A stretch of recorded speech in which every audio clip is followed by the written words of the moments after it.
Trackit. I'm going to go over some real basic miking techniques for the guitar. I'm going to do an electric guitar. We got a Marshall JCM 900 here with a 412. And 412, there's 4 12-inch speakers. One here, one here, one here, one here. And I'm going to talk about some pretty standard setups and kind of why you set them up that way. I'm going to do with 2 different mics. I got the SM57. If you're recording, you've probably got one of these, and there's a reason every studio has them. It's a good solid mic, and it's been used on guitar for years. Yeah, there's better ones you could use.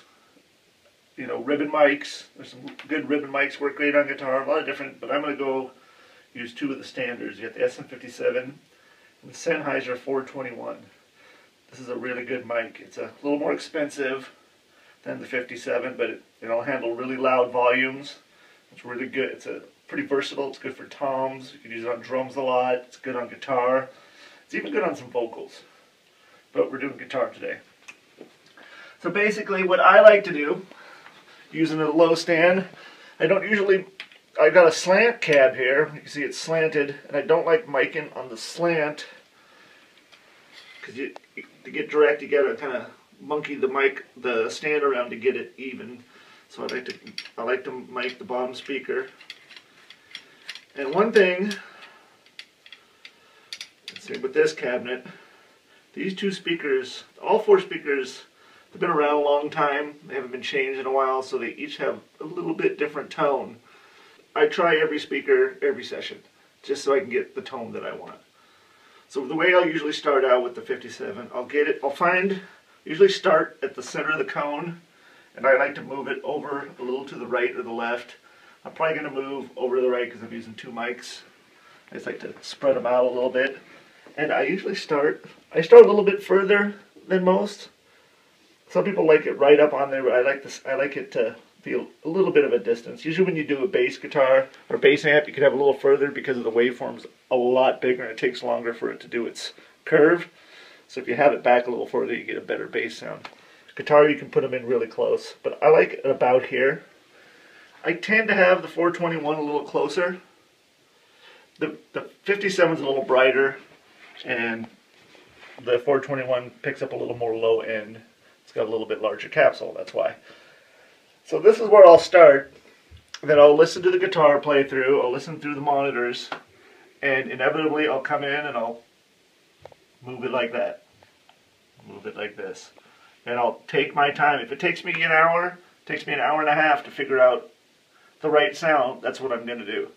Because I don't want to say, oh, that's pretty good, I'll fix it later mixing.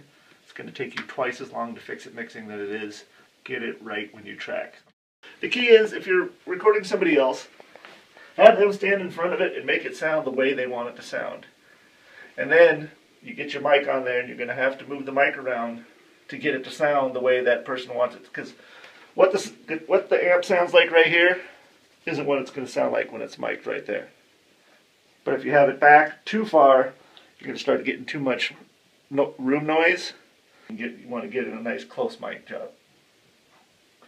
And then, another little tip you can do, you're getting pretty close, you think the mic is in the right position, add a teeny bit of compression or a teeny bit of EQ while you're tracking. Get it to sound the way you want it to sound. Don't go overboard on EQ, don't go overboard on compression, because once you track it that way, it's in there. You can't get rid of it. But, I mean, it sounds simple, but a lot of people overdo it or try to do it too quick. I like to use 2 mics because they're 2 different sounds. And so I try to get each one separately. I monitor each one by itself and get it to sound as close as I want. And then I can blend the 2, and that's usually where I end up with the sound I want. You could use 3, but you really don't need to. You can get away with using 1 mic and get an awesome guitar tone. It's a matter of being patient and taking your time. I've been doing it long enough now where these are usually my go-to mics for, you know, the loud, heavy guitar. I usually end up using both, but one of them is going to be lower than the other. They're not going to be at the same volume. I'm going to blend them in. I'm going to EQ maybe a little bit different. You got to have a 57 in your studio, and you should really have a 421. With a couple of those, you can record just about anything. You're going to read and see a lot of people putting microphones in weird places and hallways and stuff. Go for it. If you can get the sound that you want doing that, do it. But again, that's people taking time to get a sound they want before mixing. Like Led Zeppelin recording drums in a stairwell. You know, there's all kinds, people do all kinds of things. People might put a mic 10 feet back. I've never ended up with a track that I'd use with the mic really far away from a guitar cabinet. Especially I'm in a pretty small room here, and we had limited space, we built it so that it's fairly dead. And there's not any reverb or anything that you're really going to pick up from a mic far away. Anyway, so that's my Trackit tip. Next episode we could talk about getting the tone into the mics, and then maybe do a little EQing on the other end before you start tracking. So that's the basics of setting up mics on a guitar. Like I said, you don't have to use two. You don't have to use these mics. But a small diaphragm condenser mic, good, like the 57 or the 421, it's a little bigger, but a condenser is a good way to go for the basics. I mean, everybody wants a Neumann, but not everybody has one.